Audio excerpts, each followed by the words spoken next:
It touches almost everything in your life without you realizing it. It's in our clothing, it's in our cell phones, it's in our computers, and it's an incredible place. And there's a place for everybody. And so really it's sharing a love of aviation through the lens of capturing a specific moment in time. There has to be a way to help people come into this program and career more prepared and have the knowledge that they need so they don't show up on day one confused.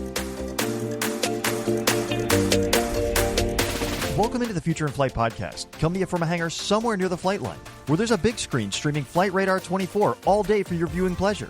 I'm your host, Shawn Staerker, and we've got an incredibly great show for you today. You know what I love about this industry? It's the people who aren't just working in aviation, they're actively reshaping it. And coming up, we've got two segments with people doing exactly that. First up, meet Michelle Leone, Operations Manager at Levil Aviation and Levil Technology, who's breaking barriers as a woman in aviation and manufacturing while championing servant leadership. She's not just building instruments, she's building the next generation by getting kids as young as 5 interested in running CNC machines. Then, we're talking aviation photography with some talented friends who'll show you how to capture jaw-dropping aircraft shots, whether you're using a $1,000 camera or just your smartphone. Spoiler alert, Ethan Call drops a huge tip for smartphone users. And finally, we spotlight SkyScholar, a game-changing advisory service helping aspiring pilots navigate the complex, expensive journey to the cockpit without the costly mistakes. So make sure those in-flight snacks are stowed. We're cleared direct into a great show full of industry game changers, creative techniques, and career guidance that could literally save you tens of thousands of dollars. Let's roll!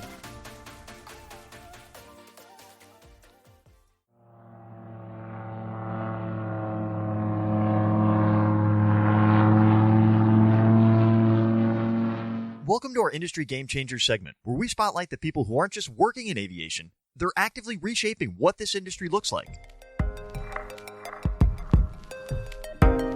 Picture this scenario. You're standing in a booth at a major aviation trade show. A potential customer walks up with a complex technical question about your avionics systems. But instead of looking past you to find someone who, quote, knows the answer, they're there specifically to talk to you. That's the reality Michelle Leone has created for herself at Levil Aviation. But it wasn't always that way.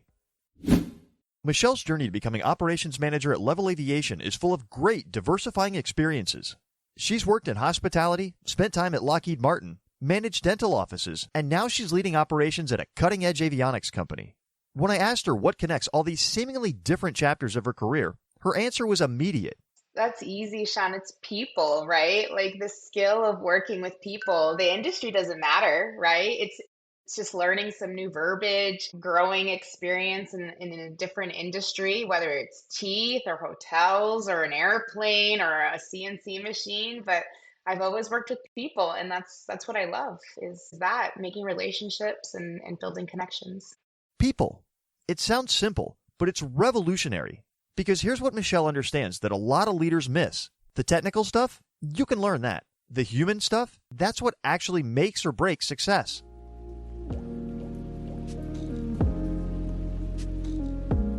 And Michelle learned some of her most important leadership lessons in what might seem like an unlikely place, a dental office. While working at Heartland Dental, she discovered something called servant leadership. Now, if you're thinking servant leadership sounds like some corporate buzzword, hang with me, because Michelle's explanation changed how I think about what it means to lead.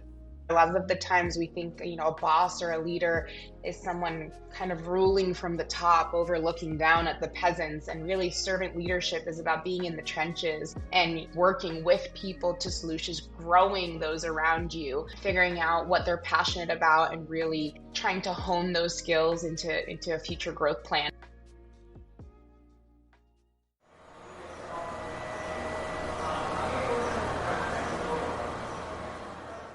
Being in the trenches. That's not just a metaphor for Michelle. I've seen her on the floor at Levil. She's assembling instruments, building machines right alongside her team. And here's the thing. When she started, she knew almost nothing about CNC machines or avionics. So how do you lead confidently when you're basically learning on the job? Every day I learn something new. When you think you've got it, there's always something new to learn. I spent time just asking questions, learning a lot, reading. I think that's it. It's just time. But then she added something that really stuck with me. I've just been okay with also saying I don't know, but let me find out, and doing the research and reading. And especially, I know it shouldn't be, but sometimes also being a woman in these two predominantly male industries, you got to know your stuff when you walk in a door, right? And so I'd much rather say, hey, I don't know, than say something wrong, because once you lose credibility, it's much harder to get it back. Let's talk about that for a second, because Michelle's experience as a woman in aviation and manufacturing isn't just her story. It's a story that's still being written across our entire industry, and it's changing. She told me about something that used to happen at trade shows. People would come to the Levil booth with serious technical questions, but they'd often look past Michelle and her colleague Ananda, wanting to talk to one of the male team members instead. But recently, that's shifted. I can happily say that over the last few years, that has changed, Shawn, and it brings me such joy to see that it's no longer let me pivot and make a line for Ruben, or let me pivot and make a line for Andres. If Ananda and I are in the booth, we're getting those questions now, and people are really changing their perspective. Here's what I love about Michelle's approach to these moments. She doesn't get defensive. She just gets it. She understands that often people aren't trying to be dismissive. They just genuinely don't know better. I think when you step away and say, this person isn't coming here purposefully trying to offend me, they just genuinely don't know better. So I think the best thing we can do is kind of, again, lead with love and say, hey, I'm happy to help you. And for any young woman listening who might be intimidated about getting into a technical career, Michelle has a message for you. They're not alone. I know sometimes it doesn't feel like there's women, but I promise you there are women out there ready to support you and guide you and grow you. It's about finding that mentor, finding that help. There are women associations, women in aviation. There's a women in manufacturing association. There are groups. We're all out there. But Michelle isn't just breaking barriers in aviation. She's on a mission to change how we think about manufacturing and trades education entirely. And this is where things get really exciting, especially if you're someone listening who's thinking about your future career path. Michelle believes we need to expose students to trade careers way earlier, like middle school earlier. And when I asked her why early exposure is such a game changer, her answer was eye-opening. Most of the time, when you talk to somebody in high school, right, by that time, do they know exactly what they want to do with their life? No. But do they have a path? Do they have an idea? And the answer is yes. And those are very much limited by what they've been exposed to. Think about it. We know about the careers we see on social media, the ones people talk about at family dinners. Doctor, lawyer, software developer. But who's talking about CNC machining? Who's showing you that robotics programming exists? Who's telling you that you could start out of high school making $40 an hour with a skilled trade? We know that the sexy careers, we know the things that we interact with, but we take for granted trade. We take for granted the things that we don't see every day. And there's so many kids that would be great at these things. And then Michelle said something that made me completely rethink how we structure education.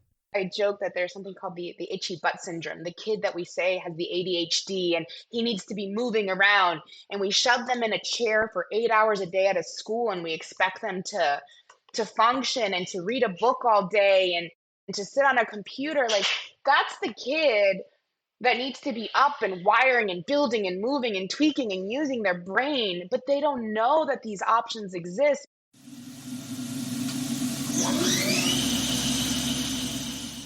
Michelle recently ran a hands-on activity at the Orlando Science Center. 5- and 6-year-olds were running CNC machines, making dog tags, interacting with robots and lasers. And she told me the questions these kids asked would blow your mind. So here's a reality check. Manufacturing touches almost everything in your life without you even realizing it. It's in the phone you're probably holding right now. It's in the clothes you're wearing. There are robots picking tomatoes, 3D printers making cement walls for homes, machines in medicine, food production, everything. It touches almost everything in your life without you realizing it. It's in our clothing, it's in our cell phones, it's in our computers. Manufacturing is everything that we do, and it's an incredible place, and there's a place for everybody. At Levil Aviation, Michelle's work goes beyond just operations management. She's been instrumental in navigating something called NORSI, Non-Required Safety-Enhancing Equipment. It's an FAA approval process that allows safety-enhancing products to reach the market faster than traditional certification routes. Levil's BOM, their portable flight instrument, is a perfect example. It's completely independent, doesn't pull power from the aircraft, and is just 2 screws on a bracket. If it fails, you fly like a normal pilot. But if your panel fails, you've got backup instrumentation right there on your tablet. That's a great example of a non-required safety-enhancing equipment that is considered a minor alteration to the aircraft. And here's something cool about Levil Aviation that pilots might not know. You can write us or call us, and someone will actually answer the phone. And if you make a request and it is within our power, most of the time we will implement them. And I don't know many large companies that can say that. As we wrapped up our conversation, I asked Michelle what she hopes her daughters learn from watching her work every day. Find a job that you're happy to go to every day, whatever it is. That's it. And finally, I asked for a quote she lives by, something that guides her decisions. Be the change you wish to see in the world, because if you don't do it, you can't expect other people to. I can't sit here and complain about something and then do nothing about it, right? If there's something within my power that I can do, then I better get up and do it. Michelle Leone isn't waiting for someone else to change the narrative about women in aviation and manufacturing. She's not hoping someone else will inspire the next generation about trade careers. She's doing it herself, one conversation, one trade show, one middle schooler running a CNC machine at a time. That's what makes her an industry game changer. Not just what she does, but how she does it. With authenticity, with servant leadership, and with an understanding that at the end of the day, it's always about people. If you want to learn more about Levil Aviation and their innovative products, check out their website. We'll have that link in the show notes. And if Michelle's story inspired you, reach out to someone in your life who's working in a field you're curious about. Ask questions, build connections. Remember, it's not just about what you know, it's about who you know. Up next, we're joined by some of our amazingly talented photographer friends who are offering their best tips on how to improve your aviation photography.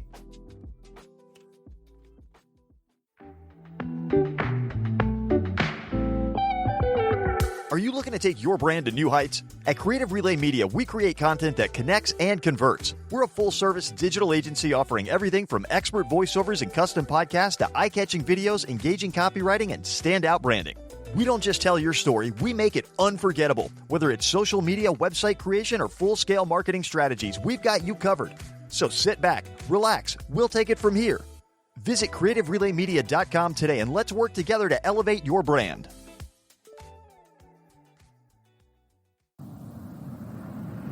You're standing there at the edge of an airfield.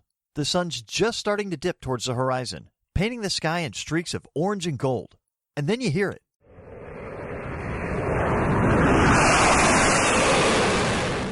That unmistakable roar of a fighter jet slicing through the air at 400 miles an hour. You lift your phone, you press the button, and you get a blurry speck against a washed-out sky.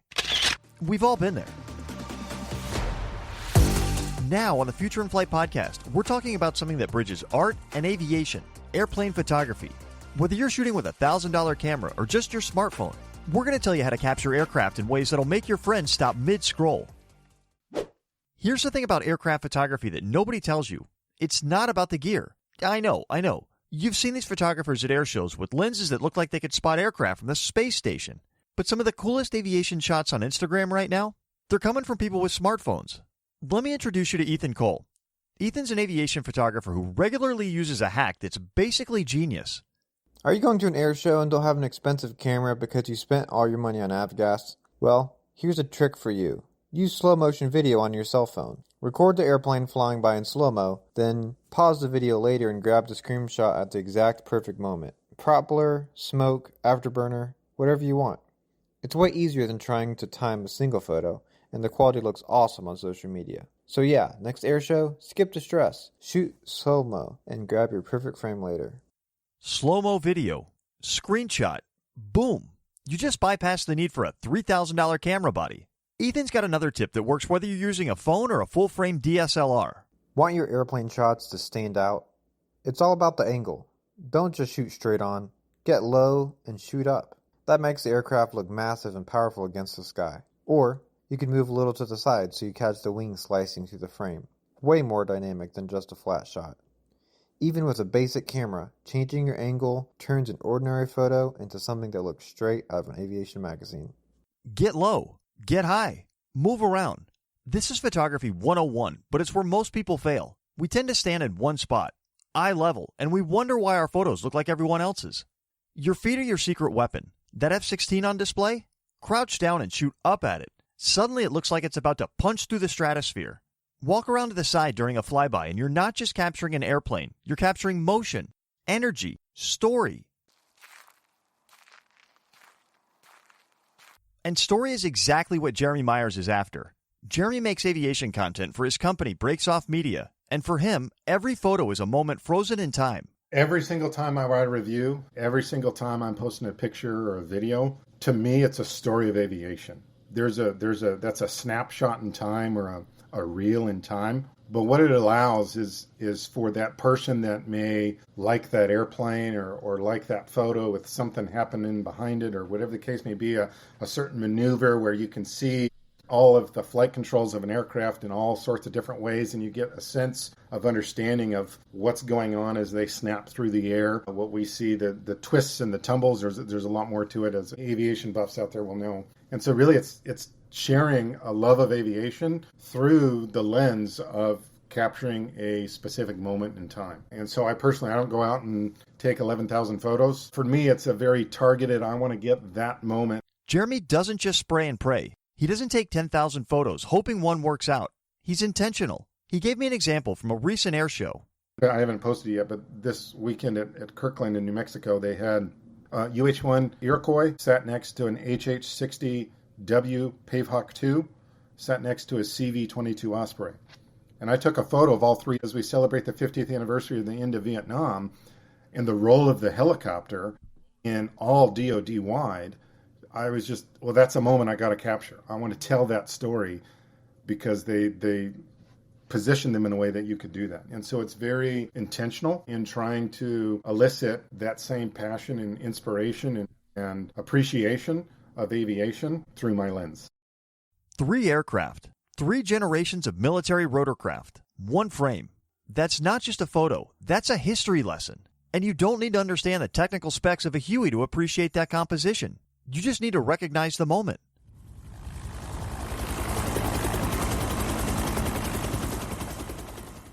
Now, let's talk technique for a second. When you're shooting aircraft in flight, whether it's at an air show or just a plane taking off from your local airport, you need speed. We're talking shutter speed. If you're on your phone, this might be automatic. But if you've got a camera with manual controls, you'll want to be shooting at least 1/1000th of a second. That's fast enough to freeze a jet mid-roll. What about vintage aircraft with propellers? You actually want to slow down. Shoot at 1/250th of a second, and you'll get that beautiful motion blur on the propeller. You can see it spinning, which makes the image feel alive. Howard Spade's an aviation photographer who's dialed in his settings over the last few years. For aviation photography, I make sure I'm always shooting in RAW, and I'm shooting between 1/1250th and 1/2000th. Sometimes I'll go higher, sometimes I'll go lower. It really depends on the situation. RAW is the file format. Think of it like the difference between a WAV file and an MP3. RAW gives you way more flexibility when you edit later. You can rescue blown out skies, bring back shadow detail, make the colors pop. And here's a pro tip from research. If it's a hot, humid day at an air show, like 80% humidity or higher, go. Those are the days when you get those incredible vapor trails streaming off jet wings during tight turns. The moisture in the air condenses, and suddenly you've got this visual marker of speed and physics. But what about the planes just sitting there? Static displays, aircraft parked on the tarmac or in museums. They don't have the drama of motion, so you've got to create it. Sheldon Hetherington has been shooting aviation photography for decades, and Sheldon's advice for air-to-air photography, where you're in one plane shooting another plane, applies to any aviation shot. Yeah, I always tell people, you're going to start out and you're just going to be clicking away. I didn't know what background I was going to have behind me because I was usually just riding along with somebody. And Jim Kopnick, who is EAA's photographer for 28 years. At Sun and Fun, they had a couple of classes, if you will, where you could ride along in the back of the 210 and photograph, stuff that they were shooting. And so I learned a whole bunch from that, just learning lighting and angles. Lighting, angles, the fundamentals. Sheldon also talks about stability. So my whole thing was learn to be steady. It's like if you ever go shooting and you're shooting a rifle, you breathe in, you hold your breath, you fire the shot. and then you exhale. Or some guys exhale before they fire the shot. Whatever it means, whatever makes you the most still when you're holding that camera to get that shot, so you don't jiggle, because you're already moving up and down with the airplane. The two airplanes are moving, trying to stay in sync with each other, but it's how still you can stay when you fire that shot off. And I started shooting 20 shots. Now I've gotten to the point where, I can cherry pick and be like, okay, I know what's coming. I don't have to sit there and shoot 1,000 shots like I used to on an air-to-air. Two airplanes in flight, both moving, and you're trying to keep steady. It's like threading a needle while riding a roller coaster. But the principle applies even on the ground. Steady your body, control your breathing, and then... So let's bring this all together. You want to shoot great airplane photos? Here's your checklist. 1. Move your feet. Don't stand in one spot. Get low, get high, walk around the subject. 2. Think about the light. Golden hour, that's the hour after sunrise or before sunset, is definitely your friend. Soft, warm, directional light that makes everything look cinematic. 3. Tell a story. Don't just document the airplane. Capture the moment. Is there a pilot climbing into the cockpit? Vapor streaming off the wingtips? 3 generations of helicopters lined up in a row? 4. If you've got manual controls, shoot fast for jets, 1/1000th of a second or faster. Slow down for propellers. Keep your ISO low to avoid grainy images. And 5. Experiment. Ethan's slow-mo trick? That's the result of experimentation. Sheldon's breathing technique? Trial and error. Jeremy's intentional compositions? Practice. The beauty of aviation photography is that it meets you where you are. You don't need to drop thousands of dollars on equipment.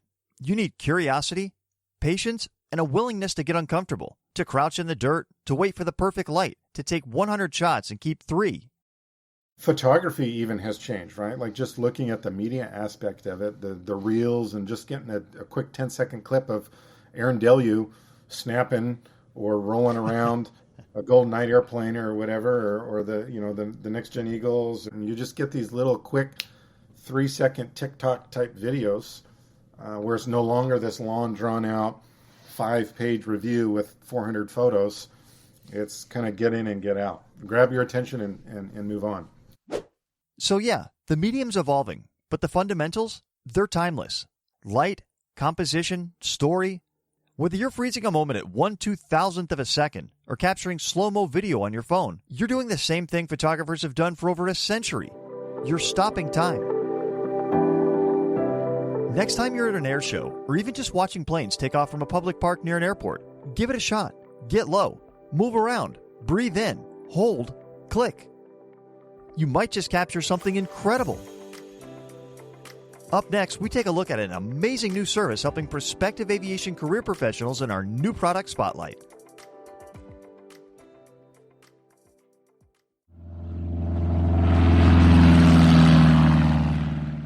If you're 15-year-old Luke Polipshu, your Friday nights look a little different than everyone else's. Your friends are scrolling through social media, but you're poring over sectional charts. They're memorizing song lyrics for the school talent show. You're memorizing emergency procedures for your upcoming check ride. High school calculus in the morning, calculating weight and balance in the afternoon. You're trying to figure out the best path to becoming a pilot and realizing nobody really explains how to navigate this journey. Like many people, the beginning of my story was going on vacation and looking left instead of right when you get in the airplane. And I had a very close family friend who was a corporate pilot. He always kind of told me about what he was up to, about his career, his job. And I always thought it was so interesting. So I finally just kind of pestered him enough where he gave me a discovery flight for my 15th birthday. I took that, and about 2 months later, I started training. And unlike kind of some other interests that every kid goes through, where you like something for a little bit and then you forget about it, that wasn't aviation for me. It was very much 0 to 100, and it didn't go away at all. Today, at just 22, he's not only a certified flight instructor with multiple type ratings under his belt, he's also the creator of SkyScholar, an advisory service that's transforming how aspiring pilots chart their course to the cockpit. Here's what many people don't realize about becoming a pilot. Choosing the wrong flight school can cost you tens of thousands of dollars, and it's easy to miss out on scholarships because you didn't know they existed. SkyScholar exists to prevent these expensive mistakes. When you go through the collegiate flight programs, you can't come in with any rating except your private. If you do, you won't be eligible for your restricted ATP certificate. SkyScholar isn't affiliated with any flight school. They don't get kickbacks from universities. They're not pushing you towards one path because it's more profitable. It's personalized advisory that puts your success first. The service works through what Luke calls a flight-themed journey, 6 phases that mirror an actual flight. You start with Engine Start, where they assess your current situation and goals, then Taxi, where they help you prepare applications and identify scholarships. Takeoff launches you into training with the right program. Climb Out builds your skills. Cruise maintains your progress. And Landing? That's when you successfully transition into your aviation career. But let's talk about what this actually means for different people. High school students and their parents, often completely overwhelmed by the process, get a roadmap. Should you go to Embry-Riddle? A state school with an aviation program? Local Part 61 training? SkyScholar analyzes your specific situation, your finances, your timeline, and gives you honest answers. There's a lot of options when you go the collegiate route. And again, that's really why I started SkyScholar, is to help people navigate those. I think that really what it boils down to is prioritizing what's the most important thing to you. And that's really where SkyScholar was born. But how do we actually tangibly turn your dream into reality? And prioritization is exactly what SkyScholar helps families master. They'll tell you which scholarships you actually have a shot at and help you craft the essays to win them. They'll explain the real differences between Part 61 and Part 141 training, not just the regulatory definitions, but what it means for your specific goals. Are you a college student wanting to transfer? They'll evaluate your credits, determine your restricted ATP eligibility, and find programs that'll accept your previous coursework. Career changers get something equally valuable: reality checks and strategic planning. Maybe you're 45, successful in another field, dreaming of flying. SkyScholar won't just cheerleader you into debt. They'll create a sustainable plan. Can you train part-time while keeping your income? Should you consider corporate aviation instead of airlines? What about instructing as a retirement gig? Real advice for real situations. So I originally launched SkyScholar really to aim at the younger generation, but one of the best ones is this individual that came to me and that has a family, has a full-time job, and is later on in his life, but wants to become a pilot and didn't really have the time or energy to deep dive into all of the options and complexities of aviation. Now that individuals got the school that works best for them, work together on some financing strategies, figuring out what financing options are best for them. Now they're going to go on and be able to enter aviation and do it smoothly and hopefully as stress-free as possible. 5161, runway 4 left, clear to land, hold short of runway 33 right. Knowing you're on the right path? That's what SkyScholar delivers. Their advisors stay current with industry changes. When airlines adjust their hiring requirements, when new scholarships become available, when regulations shift, SkyScholar clients know about it. No more finding out 2 years too late that you could have saved $20,000 or 6 months of training. The company operates on 4 core principles that Luke calls their flight instruments. Proactive safety. They won't recommend risky or questionable programs just because they're cheap. Undeniable authenticity. The information you get is transparent and honest, even when it's not what you want to hear. Bold integrity. They'll tell you if your plans need adjusting. And relentless innovation, constantly updating their guidance as the industry evolves. Flying can be very difficult, and when you want to be a professional pilot and you're held to the standard in a collegiate program or an accelerated course, it does get stressful at times. You may get a little bit bored of flying, and that's not bad. It's just a nature of anything you do, and that's totally normal. That doesn't mean that you shouldn't become a pilot. That doesn't mean that you don't like aviation still. It just means that you are allowed to be well-rounded as a pilot, and this is a very unique industry where you can be. That balanced perspective permeates SkyScholar's advisory approach. They understand that becoming a pilot isn't just about rushing to the airlines. It's about building a sustainable career that fits your life. Whether you're aiming for the majors, corporate aviation, or just want to fly for fun on weekends, they'll help you create a plan that actually works. You gotta just take a deep breath. You're gonna be okay. The extra month it takes you to get your private is not gonna determine whether or not you become that captain at United or not in the future. And here's something that sets them apart. A 100% satisfaction guarantee. Not happy with their guidance? They'll work with you until you are. No fine print. No exceptions. It's the kind of confidence that comes from actually delivering results. Because when you're investing this much in your future, you deserve advisors who are equally invested in your success. If you're interested in talking to me and working with me through SkyScholar, you could go to that website. So that's www.myskyscholar.com. You can also, if you're just interested in saying hi, touching base, I'd love to connect. I'm on basically every social. Since launching, SkyScholar has helped lots of aspiring pilots avoid costly mistakes and find their optimal path to the cockpit. Parents who were terrified of the complexity now have a trusted guide. Students who might have dropped out from choosing the wrong program are thriving in the right one. Career changers who thought their dream was impossible are earning their wings on schedules that actually work for their lives.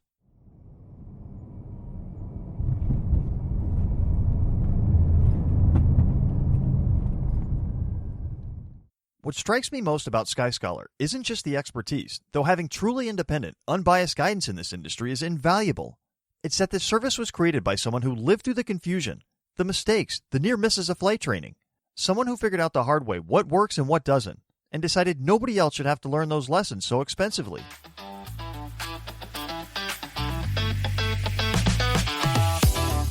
Whether you're a high school student mapping out your future, a parent trying to support your aviation-obsessed kid, a college student realizing you're in the wrong program, or someone contemplating a major career change, SkyScholar offers the personalized guidance the aviation industry has been missing. The future of flight training isn't just about better technology or fancy simulators. It's about making informed decisions from day one. It's about having an experienced co-pilot for the journey before you ever leave the ground. SkyScholar is proving that with the right guidance, aspiring pilots can reach their destinations faster, more affordably, and with far fewer course corrections along the way. Visit myskyscholar.com to learn more, because every successful flight begins with a solid flight plan.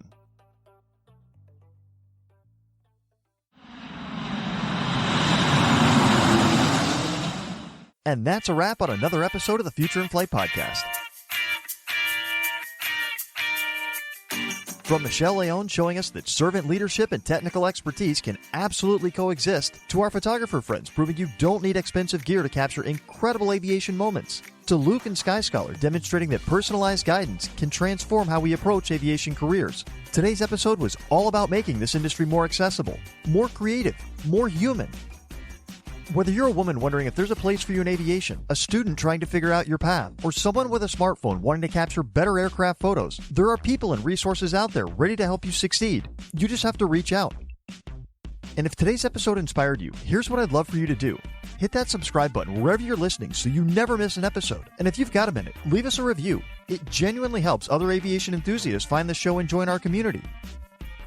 Before you go, remember, the future of flight isn't just about the aircraft. It's about the people, the innovators, the creators, the mentors, and yes, you. Thanks for spending part of your day with us here at the Future in Flight podcast. Until next time, keep your eyes on the horizon and your passion for aviation soaring. We'll see you out there and up there.